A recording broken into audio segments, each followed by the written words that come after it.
অলক্ষী ছেলে, জন্মের সাথে সাথে মাকে খেয়েছিস, তার কিছুদিন পর বাবাকেও খেয়ে নিলি, আর এখন আমাদের খাওয়ার ধান্দা। তোর মতো কুলাঙ্গা ছেলে মরতে পারিস না? রাস্তাঘাটে এত মানুষ মরে, তুই মরতে পারিস না? রাধিকা বেগম কথাগুলো বলছে আর অনেককে বেল দিয়ে বেদরম ভাবে পিটাচ্ছে। পিটাতে পিটাতে হাঁপাতে শুরু করে, আর অনেক ফ্লোরে শুয়ে গড়াগড়ি খাচ্ছে। শরীরটা ফ্লোরে এলিয়ে দিয়েছে। মারের দাগগুলোর মাঝে রক্ত জমাট বেঁধে গেছে, ওটার শক্তি পর্যন্ত পাচ্ছে না। মা, বাবা, তোমরা চলে গেলে, আমাকে কেন সাথে নিয়ে গেলে না? তোমাদের ছাড়া তোমাদের অনেক ভালো নেই।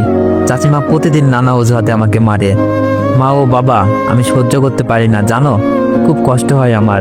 তোমরা আমাকে তোমাদের সাথে নিয়ে যাও। রাধিকা বেগম অনেককে এভাবে রেখে চলে যায়। অনেক তার আব্বু আম্মু ছবিগুলো জড়িয়ে ধরে কান্না করতে থাকে। আপনারা হয়তো ভাববেন, একটা ছেলে কেন মেয়েদের মতো মার খেলো, প্রতিবাদী বা কেন করলো না? তাহলে শুনুন, দুনিয়াতে যদি দুইটা ছায়াই একা রেখে চলে যায়, তখন বোঝা যায় দুনিয়া কতটুকু নিকৃষ্ট। অনেকের আব্বু আম্মু মারা যাওয়ার পর সে তার চাচা চাচির কাছে বড় হয়।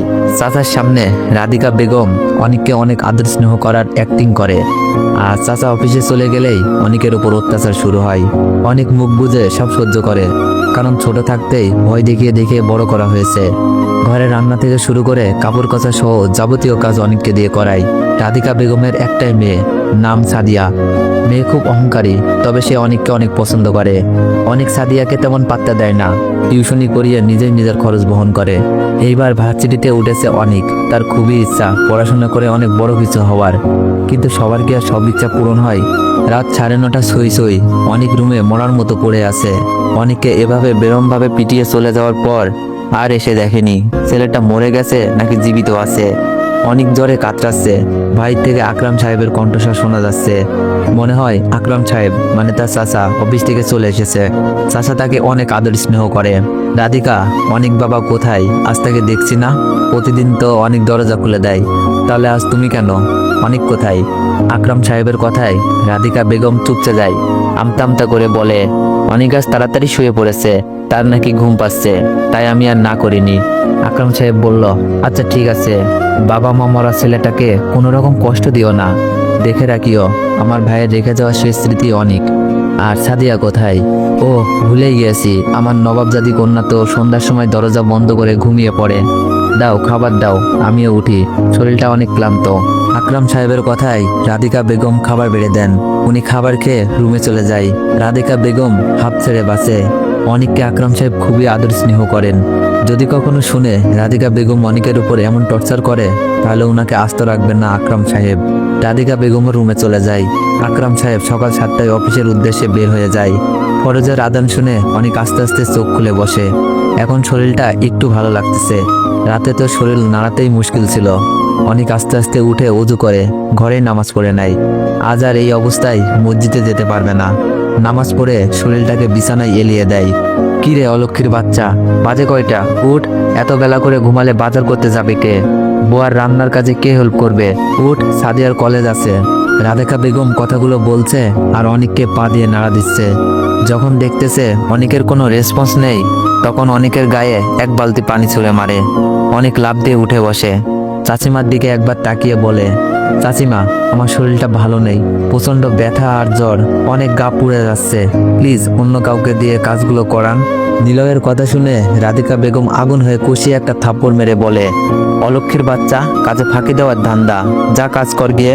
এগুলো অজুহাত দেখালে বাড়ি থেকে ঘাড় ধাক্কা দিয়ে বের করে দিব। অনেক দেখলো ওনার সাথে শুধু শুধু তর্ক করে কোনো লাভ নেই, কাজ করতেই হবে, তাই কথা না বলে কাজে লেগে পড়ি। অনেক, এই অনেক, কোথায় তুই? আমার ঘরে চা নিয়ে আয় তো। সকাল কখন হয়ে গেছে, আমি এখনো চা পাইনি। আম্মু কি তোকে এমনি এমনি মারছে? চা নিয়ে আয়। সাদিয়ার কথায় অনেক তাড়াতাড়ি করে চা বানিয়ে সাদিয়ার রুমে যায়। সাদিয়ার চোখ কুচলিয়ে অনেকের দিকে তাকিয়ে বলতে লাগে, তোকে বলছে আমাকে ভালোবাসতে, কিন্তু তুই কি করলি? আমার মুখের ওপর না করে দিলি। তোর দ্বিগুণ কষ্ট করতে হবে। যদি আমার প্রস্তাবে রাজি থাকতি, তাহলে আম্মুর মাঠ থেকে তোকে আমি বাঁচাতাম। অনেক বলল, তুই আমার ছোট বোন হোস, ভুলে যাস না, তোকে আমি ছোট বোনের মতোই দেখি, তাই এগুলো কথা আর কখনো মুখে আনবি না। ছোট হয়ে একে তো আমাকে তুই করে বলছিস, আবার এগুলো কথা বলতে লজ্জাও করে না। অনেকের মুখ থেকে এগুলো শুনে সাদিয়া রেগে মেগে আগুন হয়ে যায়। চিল্লিয়ে বলে, তোর কত বড় সাহস আমাকে কথা শোনাস? আজকে আম্মুর হাত থেকে তোর মার খাওয়াতেই হবে। কথাগুলো বলে সাদিয়া এমন একটা কাজ করে যা অনেক কল্পনাও করেনি। তাকে মার খাওয়ানোর জন্য এমনটা করবে আশাও করেনি। সাদিয়া অনেকের হাত থেকে চায়ের কাপটা নিয়ে ফ্লোরে সজোরে ফেলে দেয়, যার ফলে চায়ের কাপটা টুকরো টুকরো হয়ে যায়। ফেলার সাথে সাথে রাধিকা বেগমকে ডাকতে থাকে। কাপ ভাঙার আওয়াজ সাথে সাদিয়ার চিল্লানোর আওয়াজ শুনে তড়িঘড়ি করে সাদিয়ার রুমে এসে দেখে ফ্লোরে চার কাপ চিটিয়ে আছে। সাদিয়া বলল, আম্মু, এই ছোট লোকের বাচ্চা চায়ের কাপটা ফেলে ভেঙে ফেলেছে, একটুখানির জন্য আমার শরীরে পড়েনি। আরো বলেছে আর নাকি তোমাদের দেওয়া কাজ করতে পারবে না। রাধিকা বেগম বলল, কি বললি অলক্ষের বাচ্চা, তোকে বসে বসে খাওয়াচ্ছি, এটাই তো অনেক। একটু ঘরের কাজ করিস, এতেই হাঁপিয়ে যাস। বুঝতে পারছি, কি আর করবি, মা বাপের মতো এখন চাচাটাকেও খেয়ে ফেলার ধান্দা। তুই তো ছেলে মানুষ, কাজকর্ম করে খেতে পারিস, তবুও কেন চাচার অন্ন ধ্বংস করছিস? আজকে তোর খবর আছে, আমার এত শখের কাপটাকে ভেঙে দিলি। কথাগুলো বলে রাধিকা বেগম রুম থেকে বের হয়ে যায়। আর সাদিয়ার মুখে বিশ্বজয়ের হাসি। সে তাকে অপমান করা শাস্তি দিতে পেরেছে। সাদিয়া বলল, আমার কথা মেনে যদি আমাকে ভালোবাসতি তাহলে আজ রাজার হালে থাকতি। দেখি এখন আম্মুর হাত থেকে তোকে কে বাঁচাই। অনেক ভাবতেই পারছে না সামান্য জেদের জন্য তাকে কিভাবে ফাঁসালো। মনে মনে তার খুব খারাপ লাগে। এই মানুষগুলোই সে তার নিজের খুব কাছের মনে করে, কারণ তারা ছাড়া অনেকের আপন বলতে আর কেউ নেই। অনেক মাথাটা নিচু করে রুম থেকে বের হতেই দেখে রাধিকা বেগম বেল্ট নিয়ে দাঁড়িয়ে আছে। সে জানে এখন যত কিছুই করবে না কেন রাধিকা বেগম তাকে মারবেই, তাই মাথাটা নিচু করে দাঁড়ায়। আজকেও রাধিকা বেগম অনেককে মেরে মেরে আধমরা করে ফেলে। কালকের মারের জায়গাগুলোও এখনো শোকায়নি, আর আজকেও সেম ভাবে পিটালো। কালকে রাতে কিছু খায়নি, আর সকালেও আবার মার খেয়ে নিল। অনেক আস্তে আস্তে উঠে নিজের রুমে গিয়ে ধপাস করে ফ্লোরে পড়ে যায়। জ্ঞান ফিরে প্রায় দুপুরের দিকে। কাল রাত থেকে কিছুই পেটে পড়েনি, শরীরটা একেবারে দুর্বল।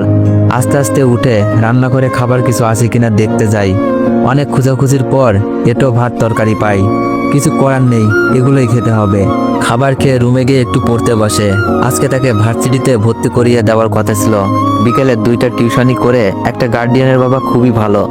অনেককে আর্থিক অবস্থার কথা জেনে অনেককে তিনি ভার্সিটিতে ভর্তি করিয়ে দিবেন বলেছে। ভার্সিটির প্রিন্সিপাল নাকি লোকটার বন্ধু হয়। আজকে আর রাধিকা বেগমের জন্য পারল না। রাত 9টা সুই কলিং বেল বেজে ওঠে। অনেক বুঝতে পারে তার শাশু এসেছে। দরজা খুলে দিতেই আকরাম সাহেব অনেককে দেখে একটা হাসি দেয় আর বলে, কেমন আছিস বাবা? কালকে রাত থেকে দেখি না, তোর শরীর নাকি অসুস্থ, মেডিসিন নিয়েছিস? অনেক তার শাশুর দিকে অপলকভাবে তাকিয়ে থাকে। এই মানুষটা তাকে বাবার ভালোবাসা দিয়ে বড় করেছে, কিন্তু চাচিমা তাকে দেখতেই পারে না। কেন দেখতে পারে না? অনেকের অজানা। চাচুর কথায় অনেক সরু হেসে উত্তর দিল, আলহামদুলিল্লাহ চাচু, শরীর ভালো আছে। আর বাইরে দাঁড়িয়ে কি আমার সাথে কথা বলবে নাকি ঘরে আসবে? অনেকের কথায় আকরাম সাহেব শব্দ করে হেসে দিয়ে বাসায় প্রবেশ করলেন। আকরাম সাহেবের সাথে অনেকের এত ভাবসাব দেখে রাধিকা বেগমের মাথা গরম হয়ে যায়। এই ছোট লোকের ছেলেটাকে এতক্ষণ আদর স্নেহ করে তার জানা নেই। নিজের মেয়ে সাদিয়াকেও এত আদর স্নেহ করে না যতটুকু অনেককে করে। তাই রাধিকা বেগম অনেককে দেখতে পারে না। উনি চায় অনেককে যদি বাড়ির সব কাজকর্ম আর টর্চার করা হয়, যদি অনেক চলে যায় তাহলেই তারা বাঁচে। অনেকের বদলে সাদিয়াকে তিনি আদর স্নেহ করবেন, কিন্তু না, অনেককে কোনোভাবে সরানো যাচ্ছে না। এত মারার পরেও টু শব্দ পর্যন্ত করে না। রাতে তারা সবাই খেতে বসেছে, কিন্তু আকরাম সাহেব অনেককে ডেকেই যাচ্ছে। অনেক রুমে বসেছিল, কারণ রাধিকা বেগম না করে দিয়েছে, তাদের সাথে বসে খেতে পারবে না। অনেক আসে না দেখে আকরাম সাহেব নিজেই অনেকের কাছে যেতে চাইলো। সাদিয়া বলে ওঠে, আব্বু, এত আহ্লাদ দেখানোর কি আছে? অনেক খাবে না এখন বলতেছে, তারপরেও কেন জোর করতেছ? কই, আমাকে তো কোনোদিন এভাবে বলনি। পরের ছেলে তোমার কাছে আপন আর আমি পর। সাদিয়ার কথায় আকরাম সাহেব দাঁত কটকট করে তার দিকে তাকিয়ে বলল, এসব কি ধরনের কথা? পরের ছেলে মানে? অনেক আমার আপন বড় ভাইয়ের ছেলে। নেক্সট টাইম যেন সম্মান দিয়ে কথা বলিস। অনেক তোর বড় ভাইয়া হয়, আর অনেককে না নিয়ে খেলে আমার খারাপ লাগে। সারাদিন একটাবার তোদের সাথে খেতে বসতে পারি, তাই সবাইকে নিয়ে খেতে ভালো লাগে। আর অনেককে ভাইয়া বলে ডাকবি, মনে থাকে জানো। আকরাম সাহেবের কথায় সাদিয়া খুব অপমান বোধ করে। এই ছোট লোকটার জন্য তার আব্বু আজ তাকে কঠোর গলায় কথা বলল। মনে মনে সিদ্ধান্ত নেয়, যে করেই হোক এই ছোট লোকটাকে বাড়ি ছাড়া করবেই। আকরাম সাহেব গিয়ে দেখে অনেক শুয়ে আছে। উনি অনেককে শোয়া থেকে তুলে রাতের খাবার একসাথে খাওয়ার জন্য নিয়ে যায়। পরের দিন সকালে অনেক খুব লেট করে ঘুম থেকে ওঠে, কারণ সবার অগোচরে অনেক পড়তে বসে। রাত 3টা পর্যন্ত পড়ে বিছানায় গায়ে লিয়ে দিতেই রাজ্যের সমস্ত ঘুম যেন অনেককে ঘিরে নিয়েছে। ঘুম ভেঙে যায় 7টার দিকে। বিছানা থেকে যেই উঠতে যাবে তখনই দরজার সামনে চোখ যায়। আসলে অনেক কখনো দরজা লাগিয়ে ঘুমায় না, আর দরজার সামনে দাঁড়িয়ে আছে সাদিয়া। এত সকালে তার রুমে সাদিয়াকে দেখে বেশ অবাক হয়। তার থেকে বেশি অবাক হয় সাদিয়ার হাতে থাকা জিনিসটা দেখে। সাদিয়ার হাতে ছিল। তো এভরিওয়ান, যদি গল্পটির নেক্সট পার্ট চাও তো ভিডিওতে 5K লাইক কমপ্লিট করে দাও, আর বেশি বেশি কমেন্ট করে জানিয়ে দাও যে গল্পটা কন্টিনিউ করবো কিনা। আর আগের গল্পটাই অনেকেই কমেন্ট করছো যে গল্পটা তেমন একটা ভালো না, আবার অনেকেই করছো যে ভালোই লাগছে। তো যাই হোক, তোমাদের কমেন্টের উপর ভিত্তি করেই এই গল্পের নেক্সট পার্ট আনা হবে। ধন্যবাদ।